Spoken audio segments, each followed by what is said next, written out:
Hola, pues vamos a terminar el tema. Yo tengo la sensación de haber corrido muchísimo y de haberme dejado atrás muchísimas cosas, pero es que vuestro libro, vuestro temario y vuestro objetivo no entra en más nada. Entonces, no, ¿para qué cargaros de más cosas? Porque son cosas que yo lo que intento es dejaros claro el recorrido de la guerra. Pero ¿para qué entrar en tantos detalles y en anécdotas? Datos, no anécdotas, sino datos anecdóticos que os pueden, digamos, despistar del objetivo principal, que es conocer un poco el desarrollo, los hechos y las fechas. En fin, vosotros me vais diciendo, ¿vale? Me vais diciendo. Mira, hoy vamos a terminar el tema. Vamos a ver el tema, el punto 7.5, que es la batalla del Ebro, una batalla fantástica. Fantástica me refiero desde el punto de vista militar. Nunca una batalla fantástica. 7.6, el final de la guerra y las consecuencias del conflicto. ¿Vale? Bien. La batalla del Ebro, estamos en junio del 38, las tropas nacionales han alcanzado el Mediterráneo. ¿De acuerdo? Han llegado a Vinaroz, han dividido en dos partes el territorio republicano y avanzan hacia el sur. ¿Vale? Todo el mundo tiene claro esto. Han dividido en dos el territorio, han llegado a la costa y aquí a Vinaroz y avanzan hacia el sur. ¿Vale? Si tenéis ahí el mapita, pues hacia Castellón de la Plana. ¿De acuerdo? La batalla del Ebro, dice vuestro libro, es la última fase de la guerra. Realmente es la última gran batalla que se libró en la guerra. Después de la batalla del Ebro ya poco más. Ahí, digamos, la derrota definitiva de la República es ahí. Hay un contexto internacional importante que es la conferencia de Múnich del 1938. La conferencia de Múnich se habían reunido ahí pues Francia, Inglaterra, Italia, Alemania para decidir unas cuantas cosas, entre ellos, que no tenían mucho que ver con España. Era una cuestión territorial alemana con Checoslovaquia, los Sudetes, en fin, una historia. Y no tenía mucho que ver con España, pero dejaron claro su posición frente al fascismo y frente a las democracias, ¿vale? Con el miedo que le tenían a la supermilitarización que llevaba Hitler, pues dejaron un poco claro su postura y dice vuestro libro, abandonaron a la República. No utilicéis tampoco en estos contextos utilicéis, vuestro libro dice algo así como un abandono total, fue una injusticia terrible el abandono que se le hizo a la República. No, huid siempre de objetivos excesivamente fervorosos o vehementes. Sed lo más asépticos posible, sed objetivos. ¿Vale? Hubo un abandono de la República por parte de las potencias democráticas. ¿De acuerdo? Punto. Se concreta en la conferencia de Múnich de 1938. Punto. Hechos concretos. No tienes que entrar, no entres en valoraciones en estos temas tan delicados, tan conflictivos, porque no te lo recomiendo. Porque no entres. Bien, la batalla del Ebro es uno de los mayores episodios militares de la guerra, sin duda. Mira, el 25 de julio del 38, te lo pongo ahí en rojo, coronavirus, comienza el ataque republicano entre dos localidades que os ponen ahí, Mequinenza y Amposta. Mequinenza está en Zaragoza y Amposta en Tarragona. Es un frente que lo tenéis, es un frente de unos 200 kilómetros aproximadamente. Mira, si tú eres capaz de ver aquí. Esto está bien aquí. Sí. Y aquí, ¿no? Esto es. Aquí está Gandesa. Gandesa era la capital de todo un territorio. Este es el Valle del Ebro. Mira, estamos aquí. Esto es el Valle del Ebro.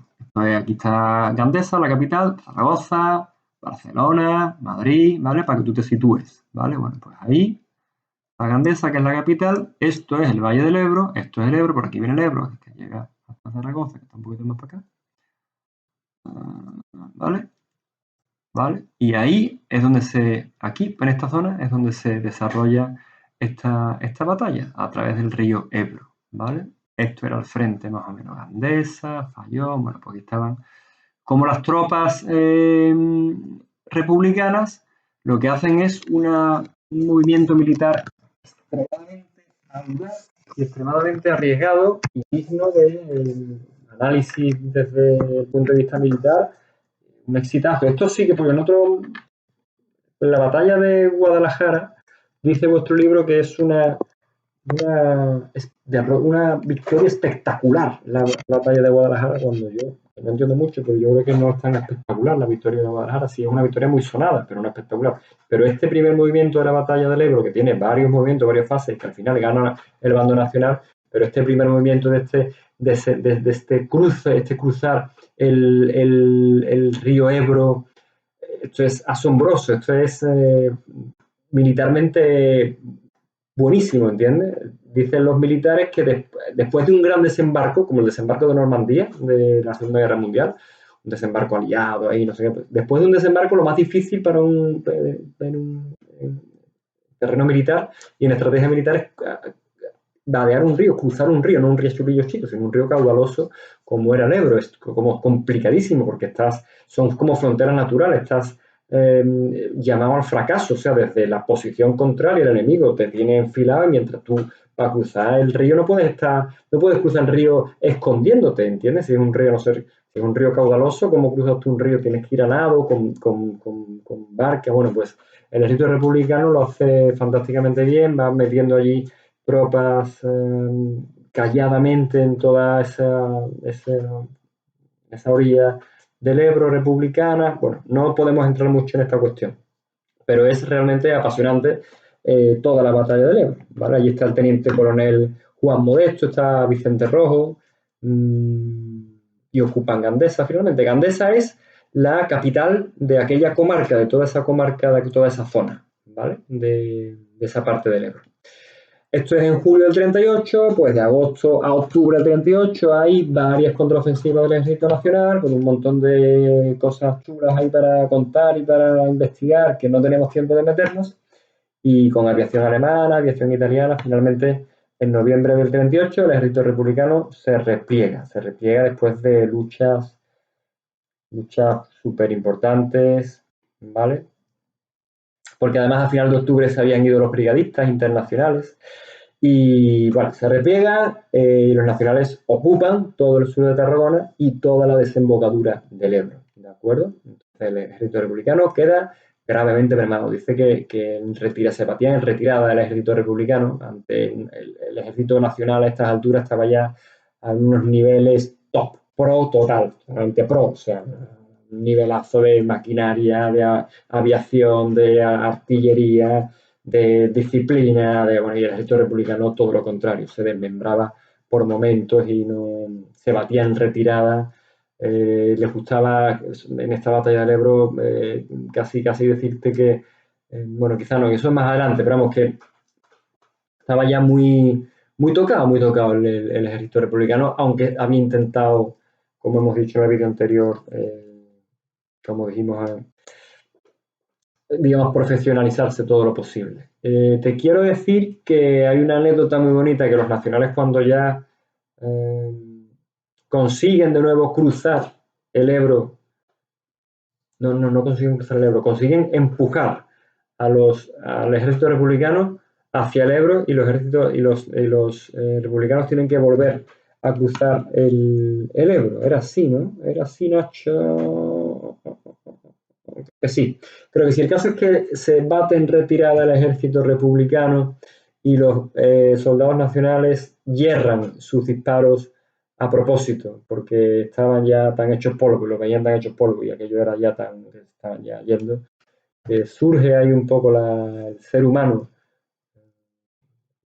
¿Para qué vamos a seguir matándolos? Pero si es que como que erraban a propósito y queriendo los disparos. Estos son pequeñas anécdotas. 16 de noviembre, fin de la batalla. Y como piezas de un dominó, pues siguen cayendo territorios republicanos. El ejército nacional sube hacia el norte, ¿vale? Una vez que ha la batalla del Ebro, una vez que ha conseguido el Ebro, sigue subiendo hacia el norte para ocupar Cataluña, ¿de acuerdo? No sé si se ha visto bien, ¿vale? Sigue subiendo hacia el norte, ¿de acuerdo? Entonces, Dice vuestro libro, simplemente os he puesto en el esquema, os lo he explicado así para prefigurar un poco la geografía, un poco geografía política, ¿vale? Desde Tarragona, luego toman Barcelona, luego Girona, ¿vale? Hasta que llegan a la frontera con Francia. Lo que estoy haciendo es que sea hacia arriba, ¿vale? Que leas de abajo a arriba, para que entiendas que el avance del Ejército Nacional es de sur a norte, empujando al gobierno republicano, o a lo que queda de él, y a miles y miles de refugiados, por supuesto, niños, ancianos, mujeres. La guerra siempre es terrible para los más débiles. Y no hay buenos y malos, recuérdalo. Los empuja hacia la frontera, ¿vale? Por eso te lo pongo ahí un poco gráficamente para que leas desde abajo hacia arriba, ¿vale? Si lees desde abajo del todo, diciembre del 38, que es cuando ya, pues el mes siguiente al final de la batalla, hay un avance sobre Tarragona, que es la provincia que está justamente encima, al norte. El 26 de enero las tropas nacionales entran en Barcelona sin resistencia. Vuestro libro no dice más nada, por tanto no metáis más nada, pero es verdad que allí no hubo ni un tiro, porque Barcelona se entregó. Barcelona había sido bastión anarquista y, bueno, pues el ejército republicano ya ve que esto no tiene mucho sentido casi seguir. En esta fecha los frentes de Madrid, y ahora lo veremos, el frente de Madrid se disuelve solo. Las trincheras se abandonan, ¿entiendes? Pero la gente de la República está dándose cuenta de que ya es imparable e inevitable la victoria del ejército sublevado, de los nacionales. ¿Vale? 26 de enero las tropas nacionales entran en Barcelona sin resistencia. 4 de febrero cae Girona, también sin resistencia. Los refugiados van huyendo hacia Francia, entre ellos Juan Negrín, que es el presidente del gobierno, y Manuel Azaña, presidente de la República. Huyen a Francia, aunque luego Negrín volverá. Ya lo veremos, lo vamos a ver ahora.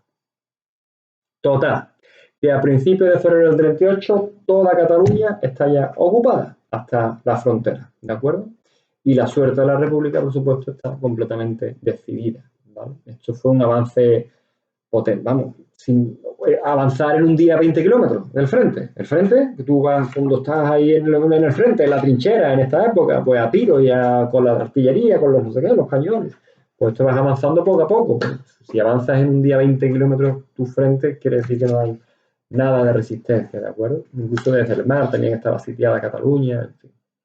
No había ya soldados. Si es que en esta época es cuando, si no recuerdo mal, he apuntado tantas cosas y he documentado tantas cosas. En esta época es cuando Negrín o es para Madrid. No sé si es aquí o es para Madrid, que dice, creo que es para Madrid, pero vamos, me da igual, me lo mismo da porque en el mismo estado estaba todo el ejército republicano. Querían, Dios, alistaban y llamaban a filas a hombres y mujeres de entre 17 a 55 años, ¿eh? Cualquiera que pueda confundir, que se aliste y que se traiga, decían, y que se traiga calzado, cubierto y manta. Tiene que traerse el calzado, cubierto, pues no tenían, faltaban las cosas, era una carestía importante. Vale, bueno, pues tenemos ya Cataluña también tomada, ¿de acuerdo? Solamente queda esa zona centro, en poder de la República, con muy poca resistencia ya que oponer. Vemos el punto 7.6, el final de la guerra, y vemos que pone en febrero de 1939 el avance de las tropas franquistas ya es imparable. Exactamente. Solo resta de suelo republicano la zona centro, que es Madrid, Castilla-La Mancha y todo el Levante. El noreste de Andalucía y el Levante, Mediterráneo, de Granada a Valencia. Entonces la zona centro es lo que le queda a la República, ¿vale? Ahí lo tenéis, Madrid, Castilla-La Mancha, noreste de Andalucía, Mediterráneo. A finales de febrero del 39, además, Francia y Reino Unido ya han reconocido el gobierno de Franco. Fíjate tú si estaban cagados, con perdón de la palabra, con Alemania. Y además que veían que iba a ganar, entonces esto mejor que no nos metamos con estos fascismos, con estos autoritarismos que están subiendo tanto, ¿no?, en Europa. Reconocen el gobierno de Franco. A principios de marzo, Manuel Azaña dimite en París, ¿vale? Dimite como presidente de la República, como jefe de Estado. Y Juan Negrín regresa. Juan Negrín era comunista, ¿de acuerdo? Y desea continuar la guerra. Y el 5 de marzo va a ocurrir una cosa terrible dentro de la dentro de la guerra civil va a haber otras. Igual que los hechos de mayo del 37, ¿te acuerdas? Pues algo parecido. Sublevación militar en Madrid contra el gobierno de Negrín, el bando republicano. Aquí vuelve a haber dos bandos. El bando republicano está formado tradicionalmente por socialistas, por comunistas, por republicanos, gente más moderada, digamos. Bueno, pues en este caso los comunistas.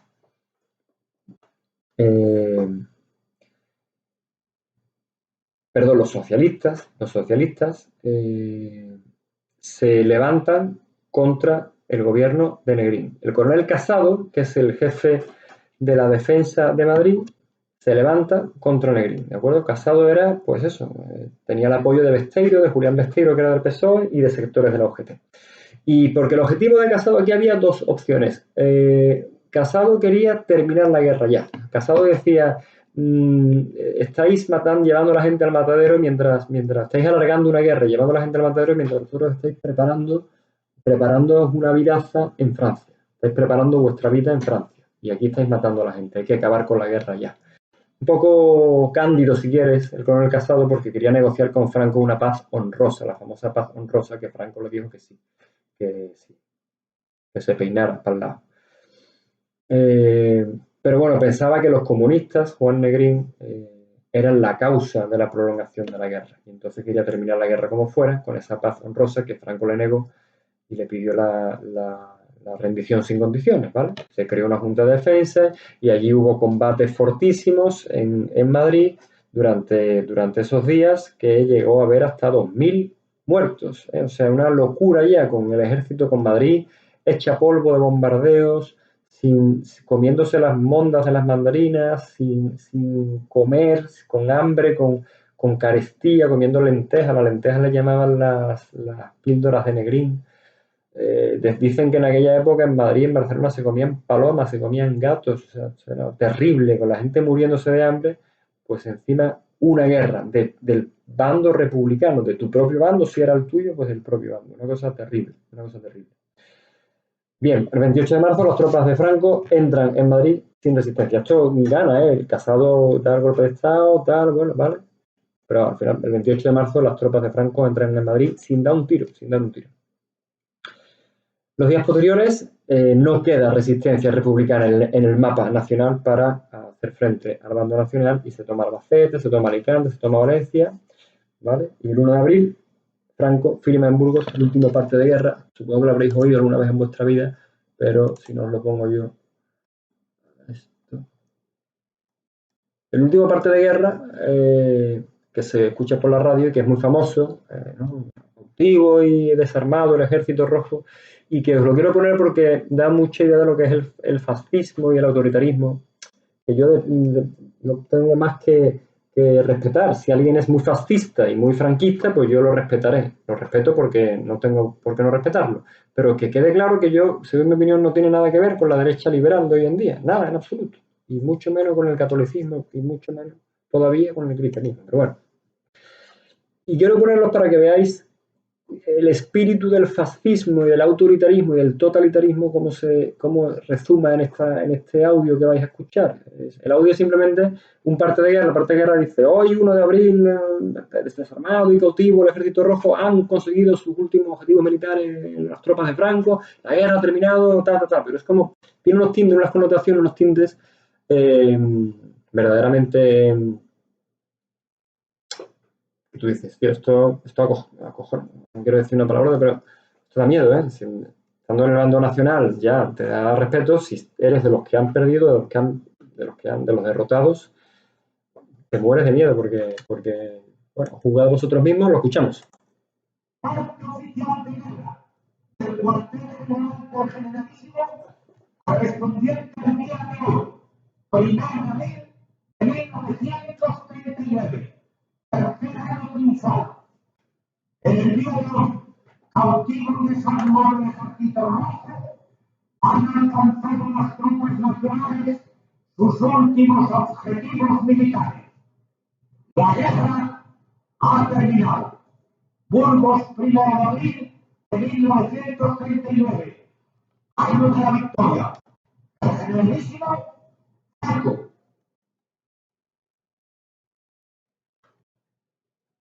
Ya está, es un documento histórico que yo quería que conocierais. Termina la guerra, ¿vale? El 1 de abril, Franco firma esa última parte de la guerra. ¿Cuáles son las consecuencias de este conflicto? Aquí esto para grabar otra hora entera, llevamos ya 20 minutos. No me extiendo, el punto 7.7 de vuestro libro es las consecuencias del conflicto. El punto 8 no entra, ¿eh? Ya no sé si os avisé, pero no entra. La guerra ha concluido, no así sus consecuencias. Mira, una vez terminada la guerra, las consecuencias duran años. Casi hasta nuestros días. O sea, que yo tenga que estar dando un vídeo, dando una clase, una videoclase de la guerra civil y que yo tenga que estar dando explicaciones y tenga que estar con un extremo cuidado, con una delicadeza, cuidado, porque yo sé que todavía hay gente que es, bueno, gente, amigos míos, absolutamente franquistas, y dispuestos a defender a Franco como sea, y gente republicana dispuesta el 14 de abril a salir a la calle a defender la república con connotaciones de revancha. Esto es terrible, ¿entiendes? Esto sigue pasando a fecha de hoy, que en una manifestación ¿con qué era esa manifestación? Esa manifestación era anti... porque democráticamente Vox había llegado al Congreso, oye, democráticamente, y había una manifestación, si yo no recuerdo mal, en contra de Vox. Y había allí unas niñas cantando allí, Madrid será la tumba del fascismo. Una frase absolutamente descontextualizada. Madrid será, ¿qué tumba Madrid? ¿De qué fascismo? ¿Pero qué fascismo? Pues esto a mí me enerva porque, bueno, pues hasta nuestros días llegan las consecuencias de la guerra hoy en día. Víctimas, pues un terrible saldo de heridos, mutilados, muertos, desaparecidos, tanto soldados como civiles, por las bombas, por las penurias. O sea, no solamente mataban las balas, mataba el hambre, mataba el frío, mataba la represión, mataban las bombas, a civiles, a soldados, por supuesto. Como 500.000 aproximadamente de personas huidas exiliadas, ¿vale? Más abajo os pongo las cifras de víctimas, siempre aproximadas. Y aparte de lo económico, una ruina para el país, por supuesto. Infraestructuras y comunicaciones destruidas, miles de viviendas, por supuesto, afectadas, y de edificios civiles, y de ciudades enteras, pueblos enteros, y la actividad económica paralizada. Además, teníamos que pagar la deuda que el gobierno de Franco había asumido con Alemania e Italia por la ayuda, ¿verdad? Cuidado porque dice vuestro libro, destrucción del frágil sistema democrático apenas alumbrado por la Segunda República. Estoy completamente de acuerdo. Ese atisbo de sistema democrático que había empezado a conseguir la República muy mal, muy desordenado, con mucho desastre, lo que tú quieras, pero lo había conseguido, eso se destruye. Ahora, con la segunda frase que dice vuestro libro, no estoy de acuerdo, dice la convivencia, se terminó de romper la convivencia, que el frágil, que la República, no. La convivencia de la que habla vuestro libro estaba rota mucho tiempo antes del inicio del conflicto. Ya en la República la convivencia era un desastre, estaba completamente rota desde el principio casi de la República, así es que pongamos las cosas en sitio. Sobre todo para que no te equivoques y no pongas cosas que te puedan perjudicar en una posible corrección, ¿vale? Y además una de las últimas, por supuesto, que no se te puede olvidar, una de las últimas consecuencias del conflicto es la imposición por parte de los vencedores de una dictadura militar de inspiración fascista que dura pues casi 40 años y en la cual mi padre y mi madre fueron extremadamente felices y yo he crecido con eso, pero eso no quita ni un ápice de que en España durante esos 40 años no hubo libertad. Que la libertad es menos mala puede ser una opinión tuya, pero que no la hubo, no la hubo. Y que hubo fascismo, ¿entiendes? Y que hubo nacionalcatolicismo, por narices, ¿entiendes? Más cristiano que yo no eres tú, pero que son todas cosas que no son buenas, ¿entiendes? Que es una dictadura militar, una dictadura nunca es buena. Nunca es buena en principio, nunca es buena, nunca es buena.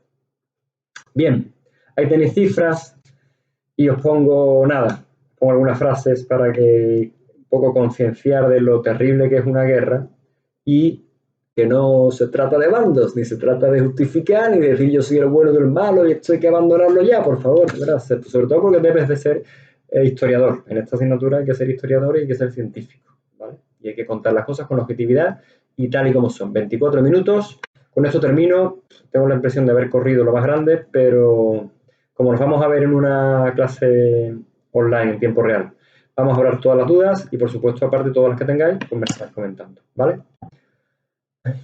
Este es el, ¿no? Sí. Aquí, chao. Hablamos.